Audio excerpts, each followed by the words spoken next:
waxaan ku fadhinaa 30 caaqil oo ka tirsan cuqaasha gobolka Cayn baaqanaanu sii daynaynaana wuxuu daba taagan yahay si khalada u baxay shalayto oo dibadda u baxay baaqaasaanu daba soconnaa waxaanu idiin sheegaynaa wax caaqila oo halkaa joogay ma jirin shalay cuqaashii gobolka Cayn halkan ay fadhidaa baaqaana waxay ka ogtahay ma jirto inay u wakiilatayna ma jirto waxa weeyaan wax allaale wixii ama baaqa ama tala ama siyaasadana maamul bay ka leedahay gobolka Cayn uu ka leeyahay cuqaashuna ay ka leedahay warbaahinta waxaan u sheegayaa markaa wixii halkaas shalay ka dhacay inaan waxaan waxba ka jirin u ahaa inaan cuqaali joogin inaan wax garad joogin guri hoostii inta ma garanaysaa record iyo la dhigay ma garanaysaa warbaahinta insaa lagu duubay baan warbaahinta u sheegaynaa halkan 30 caaqil baa fadhiya oo ka tirsan gobolka Cayn waxay ka ogyihiin ma jirto nabadda diidi mayno nabadda laakiin dawlad baanu ka leenahay madax meel ka sareeyo oo la masaxaa Soomaalidu ma jirtay ku maamaada dawladda iyadu waxa weeyaan iyadaan uga daba fadhinaa wixii ama nabada ama xalay ay bulshada u raadinayso iyadoo wakiilastay hadalkan la sheegay ay la xiriiraan odayaasha gaarkii maamulkaas galbeedka hadalkaas waxba kama jiraan cid u idmatayna ma jirto xaq dhaqan iyo xaq maamul toona looma idman codkoodii bay ku hadleen ama ha xumaada ama ha wanaagsanada waxay ku hadleen cid ay ku matalaan ma jirto oo kale laakiin inta ay yiraahdeen waa la ayidaya waa kula socdaa arradayadu inta sanaad sool Cayn ilaa arradayada inta taaka ka maqan tahay cid aanu la xaajoonayna ma jirto cid aan dagaal baan ka xignaa dagaalkaan ku jiraan xoogaynayna waa run markaas dagaalkaan ku jiraan xoogaynayna annaguna waxaan rajaynaynaa inaanu Caynaba furanno inaanu soconno ilaa burco soconaan rajaynaynaa oga baxa dalka muslim hadaatin ka baxa dalka dhumaante sanaad sool buuhoodle ama Caynba haddaydaan ka bixin intaa taa ka haysataan nabad baanaan idinla qaadanayn nabad baan aanaan baadi doonayn waxaan dagaal ahayn idinku ballan qaadi mayno dagaal baanu diyaar idin lanahay inaanu idinka qabsanno dhulkaas joogtaana aad baanu ugu rajo weynay inaanu ilaa burco qabanno aad baanu ugu rajo weynay waxay u marayaan oo lagu toosinayo ay wada hadlayaan oday dhaqameed haddii nabadaas ka xidhmusana oday dhaqameed kala maraya laakiin nimaan labadaaba ahayn nabadda xidhi maayo annana raaci mayno idina iyo walaahayn ha ku lulmoonina waa sida goormaad u noqotay ay dalkana ka kacaan ay haystaan haddaanu nahay madaxda dhaqanka ee Khaatumo waxaanu siyaasadii u idmanay sida la wada og yahay ee caalamku wada og yahay maamulka Khaatumo madaxdiisa maamulkaas oo ah mid beeshu samaysatay waxaa soo baxaya hadallo dhawaan madax dhaqameed ka soo jeeda ama odayaal ka soo jeeda deegaanka Buuhoodle iyo xubno ka mid ah maamulka Hargeysa inay xiriir sameeyeen waxaanu ku leenahay xubnaha ka mid ah maamulka Hargeysa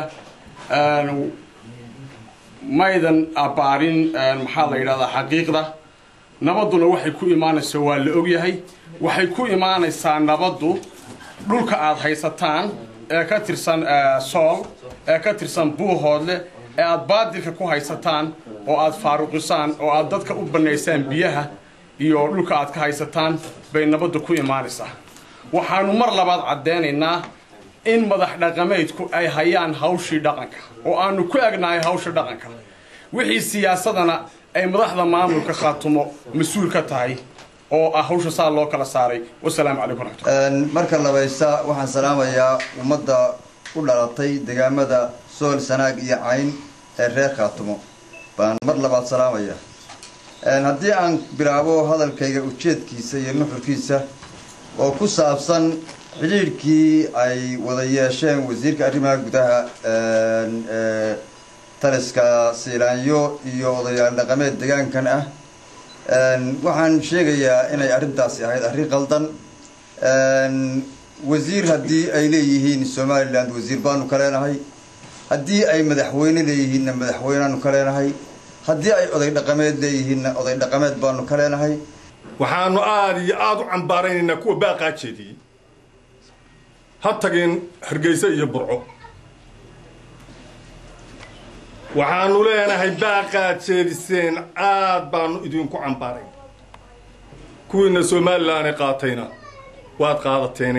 ku amal fala hadda doontaan waxaan uga gudbayaa taa ka dhul aanu leenahay idinku saamcimin inta aanu noolahay waa ku dagaalamaynaa wax dagaal aanu daynaynaa ma jiro haddaad ismatihiin iyo haddaad wasiiratihiin waxaanu leenahay ismo iyo wasiiro waxaanu leenahay kuwa dhigiino kala intaad odayaal la soo faqaysaan aad leediin jeediya baaq laga jeedinaya oo dambe ma jiro kuwii baaqa jeedina haddaan raadsanayna waa beenaynay annaga beenaynay baaqoodii waxaan leeyahay nooga guuro dalka yaga wallaahi inaanan idinku saamxin cayn wadaama gooydu ku saamxin oo meel laba idinku saamxin inta aan noolahay anugu nooga guuro dalka yaga waxaan hadalkii ku soo gabagabeynayaa ninka wasiirka ee la soo hadlay odayaasha gaarka ah wasiiraanu leenahay halkan ay fadhiyaan la hadla madaxweynaanu leenahay la hadla waxaan aballinkiinahayn idinaha ku kicina waxa aad nagula hadashaan ha noqoto aan laba maamul noqono kala go'no wax kale aanu qaadanaynaa ma jiro waxaanu nahay khaatumo state of Somalia idinna waxaad tihiin waxaad sheegan jirteen halkan sida wasiirku sheegay waxaan ka bixinaynaa wasxaafad waraysigii uu dhiibay wasiirka arrimaha gudaha maamul goboleedka Soomaaliya ee waqooyi galbeed waraysiga uu dhiibay nabad buu ka hadlay nabadda lama diido waa wixii nabad ku saabsan waan soo dhaweynaynaa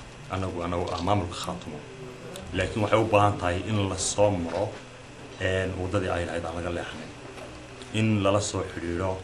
odayaal ka tirsan maamulka khaatumo ahaan shacabka reer khaatumo waxaan u aragnaa inay tahay xadgudub odayaasheedii lala soo xiriiray maamul baan ahay haddii ay maamul yihiin maamul bay la soo hadlaya nabaduna kama go'do oday waxay ka go'daa maamulka khaatimo iyo wixii madax dhaqameeda ee iyagu aan u idmano inay nabadda xidhaan laakiin waa marka ay timaado nabaddu ay la hubo inay xidhmayso iyada oo sida aynu ka warhayno ama caalamku dhan og yahay ceelashii biyaha laga fadhiyo sidii wasiirkii u magacaabay isla markaana la fadhiyo caasimadii dhulbahantee ay gacan ku jirto maamulka waxaan nabad kaga hadlaa noo muuqato maamul ahaan maamulka khaatumo nabad buu ku dhisan yahay siyaasadiisu laakiin nabad beena oo aan jirin iyadoo ceelashii biyaha iyo daaqii iyo dhulkii reer miyigu ay ku noolaayeen lama arag Soomaalina weli may soo marin in ceelal biyo oo la isku oomiyo oo ciidan inta la dulkeeno la yiraahdo laga cabi maayo muddo dheer lagu wado nabadda been abuurka aan jirin ee aan saliya raatoona lahayn ayaanu shir jaraa'id ka qabanay maanta waxaanu leenahay odayaal iyo dawlad labadaba waanu leenahay nabaddana waanu ogolahay laakiin ma ogolin nabad beenbeena oo aan jirin